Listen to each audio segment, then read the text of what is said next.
os tiros e setas, os disparos contra a Igreja de Cristo.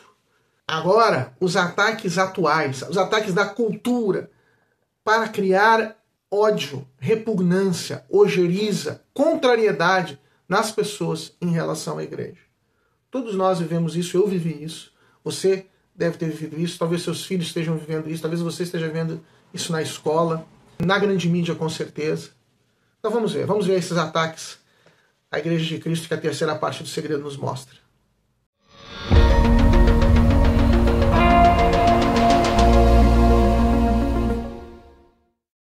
Olá, paz de Jesus, que bênção, estamos novamente juntos, Deus abençoe a todos.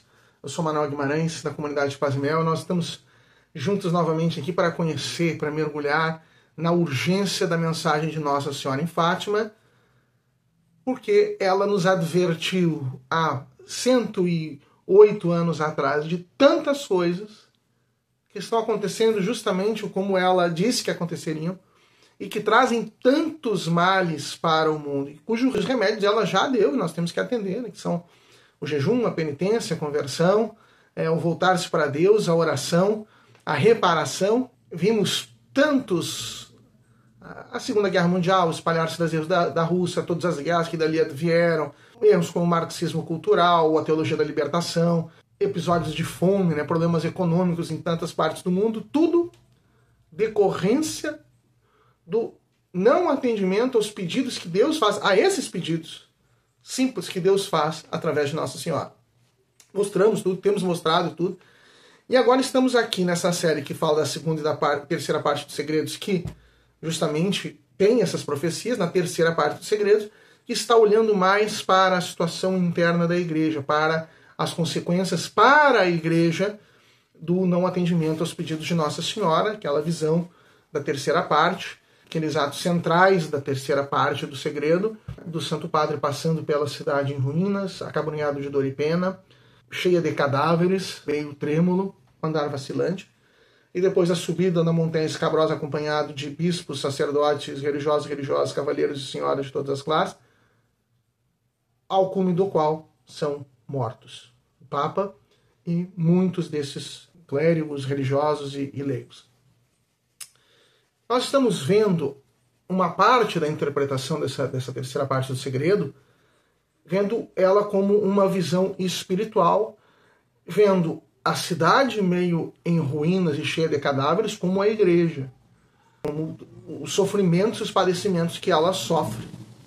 Já vimos um pouco, depois vamos ver mais a questão de física, o cumprimento talvez físico dela, mas agora estamos vendo ela como uma realidade espiritual e também esses tiros e setas que são disparados contra os clérigos, religiosas e leigos, como ataques à igreja. Temos visto nos últimos vídeos esses ataques em forma de difamações na história, toda a situação da Idade Média, a Inquisição, enfim. Bom, existem outros ataques que acontecem, em grande medida, em decorrência dessas difamações da história, se passou a ver a igreja como algo mal, em que os interesses que existem nela são meramente humanos, são meramente de poder, de força, de mando. E se tornou um novo ataque à igreja, um ataque forte, a geração de toda uma cultura que fica atacando o cristianismo e a Igreja Católica em específico nesse sentido, criando-se um imaginário falso que nós vivemos, eu fui atingido por isso. E que é terrível, porque o nosso imaginário ele está sendo manipulado, e os dos nossos filhos, né? Dos nossos filhos, estão sendo manipulados contra a igreja. No Brasil, nós vemos telenovelas, séries sendo montadas onde padres e pastores são sempre ambiciosos, ou então promíscuos, ou então sedentos tão somente de poder, preocupados tão somente com poder, preocupados tão somente com aparências, muitas vezes injustos na sua vida privada. Eu me recordo agora de uma cena de um pastor, que é retratado um pastor em que ele é opressor com os filhos, ele trata a empregada doméstica como um ser humano de segunda qualidade. É óbvio que isso é uma conduta incompatível com o ministro de Deus. E aí, no caso, eles não estão atacando não é a Igreja Católica, mas é o cristianismo em geral.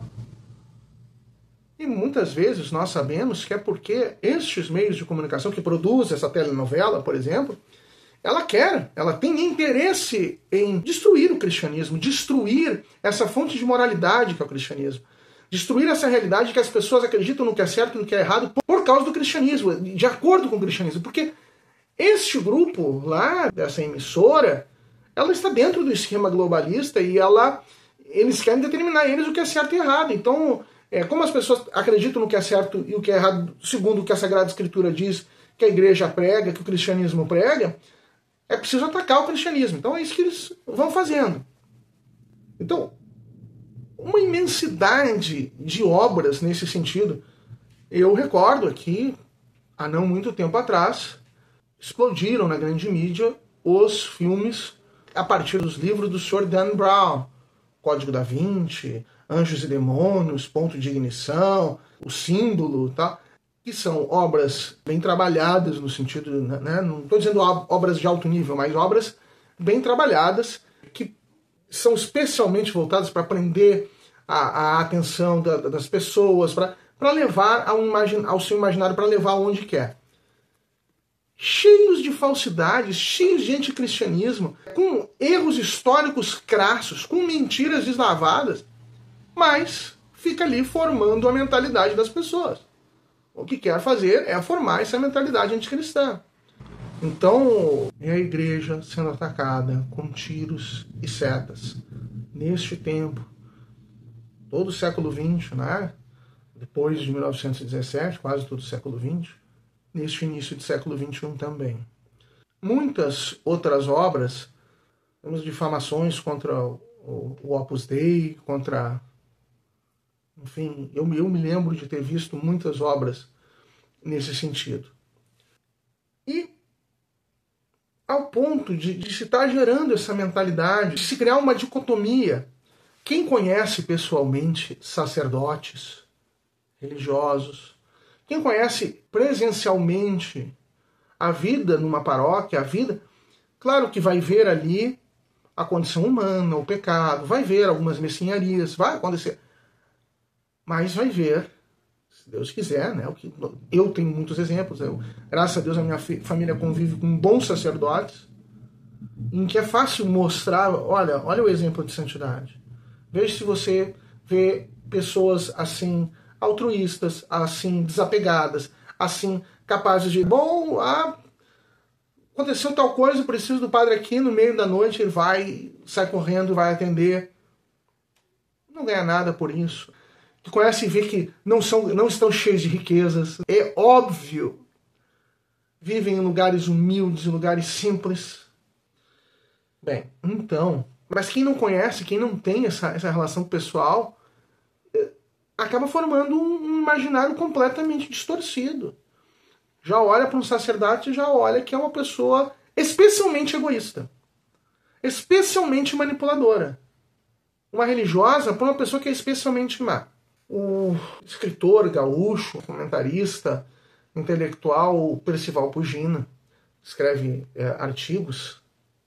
Num desses artigos, né, na época era para um jornal de grande circulação no Rio Grande do Sul, comentou um desses fatos, o filme Diários de Motocicleta, do cineasta brasileiro Walter Salles, em que ele apresenta o Che Guevara, o revolucionário Che Guevara, como um grande altruísta, numa situação em que ele retrata umas religiosas como más.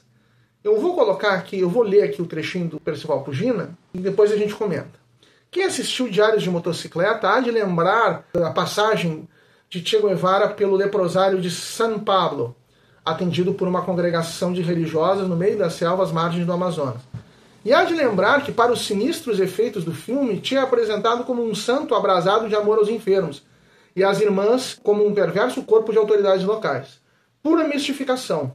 Após 2 semanas fazendo travessuras por ali enquanto superava uma crise de asma, Che bateu as asas e foi fazer seu turismo revolucionário noutra freguesia. Quanto as irmãs, tão maltratadas no filme, continuaram vida afora, enfiadas no mato, cuidando dos leprosos, Eis um bem torneado exemplo da diferença entre o verdadeiro amor ao próximo e a fantasia que empresta ao marxismo e ao comunismo o brilho vulgar das lantejoulas. Para o cineasta Walter Salles, as religiosas eram megeras e Guevara um anjo de bondade. Isso aqui é pura verdade. Nós vimos as religiosas, aqui, essas religiosas nessa comunidade de São Paulo, mas vamos lembrar, por exemplo, de Santa Teresa de Calcutá. Ela renunciou à vida, e todas essas religiosas renunciam à vida a terem bens próprios, a terem roupas próprias que as distingam umas das outras. Elas usam uma roupa que é uniforme, que é igual para todas, que é feita para ocultar a beleza. Não tem bens próprios, não tem roupa, não tem talheres próprios, não tem bens que possam ser chamados de seus, elas têm o que são da congregação, sem nenhum luxo. E nesses casos elas vão cuidar das pessoas doentes e mais pobres a vida inteira, até a morte. Porque elas são tremendamente egoístas, porque elas são maldosas, elas são psicopatas. Veja, há poucos anos atrás saíram aquelas séries American Horror Story, história de terror americana. Na segunda temporada, uma entidade, uma unidade, um albergue administrado por irmãs que são psicopatas, que matam as pessoas pobres que estão por ali. Ora, vejam a distorção da realidade. Quando você tem uma Santa Teresa de Calcutá e você tem, nossa, Santa Dulce dos Pobres aqui do Brasil, renuncia a todos os bens, estão absolutamente magras e estão dando a sua vida por aquelas pessoas que elas estão atendendo, que não têm nenhum parentesco, que não têm nada. Renunciam aos seus bens. No caso de Santa Teresa de Calcutá, no caso da Santa Dulce dos Pobres, com magreza, a gente vê que elas se consomem. E qual é o motivo? O motivo é porque elas são egoístas, elas só pensam em si, elas querem poder. Não, o motivo é porque elas amam. Elas encontraram um amor maior. Elas perceberam que são amadas por Deus, nosso Senhor Jesus Cristo, e que o sentido da sua vida é um dar-se, é um amar, em que elas não guardam mais nada para si, mas elas se dão por inteiro nessa missão, nessa vocação, nessa entrega de amor. Como é que se faz uma distorção tão grande? Veja, toda a vida consagrada é isso, é um renunciar-se a si mesmo para entregar-se à evangelização, ao cuidado dos doentes, à educação daqueles que mais necessitam. E se faz uma tremenda distorção. Claro que nem todos são perfeitos. Você vai encontrar pecadores em ordens religiosas, você vai encontrar pecados no sacerdócio, vai encontrar. A igreja, ela tem seus membros pecadores também. Mas os altos exemplos de santidade que nós encontramos na igreja, nós não encontramos fora dela. Chegou a ter um joguinho de videogame. Evil Nun, irmã ou freira do mal, freira má. Em que o joguinho é uma freira psicopata com facão, com um machado, uma marreta, saindo atrás para matar as pessoas. E isso se normalizou na nossa cultura. Então é evidente que nós temos uma cultura que está se formando, que está formada já, se multiplicando, para destruir o cristianismo, para destruir a igreja, para destruir tudo que o Senhor Jesus Cristo fez. Então nós temos que atentar para essas coisas, atentar para o que acontece, perceber que são só esses dardos inflamados, esses tiros e setas, que são disparados contra a igreja de Cristo.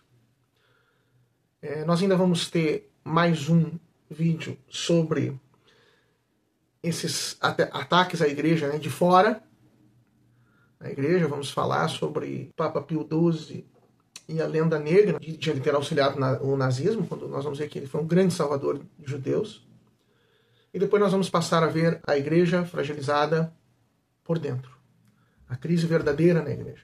A igreja como cidade em ruínas, enfraquecida por dentro, por si mesmo, pelo pecado dos seus. Vamos aprofundando o olhar sobre a terceira parte do Segredo de Fátima. Também, se você gostou, curta, compartilhe, divulgue, se inscreva no canal. Nós seguimos juntos, né, com as nossas séries, essa aqui da Urgência da Mensagem de Fátima, os desafios para o cristão neste século XXI e os tesouros da igreja, as grandes palavras, as grandes riquezas de ensinamentos que a igreja nos dá. Deus abençoe e até a próxima.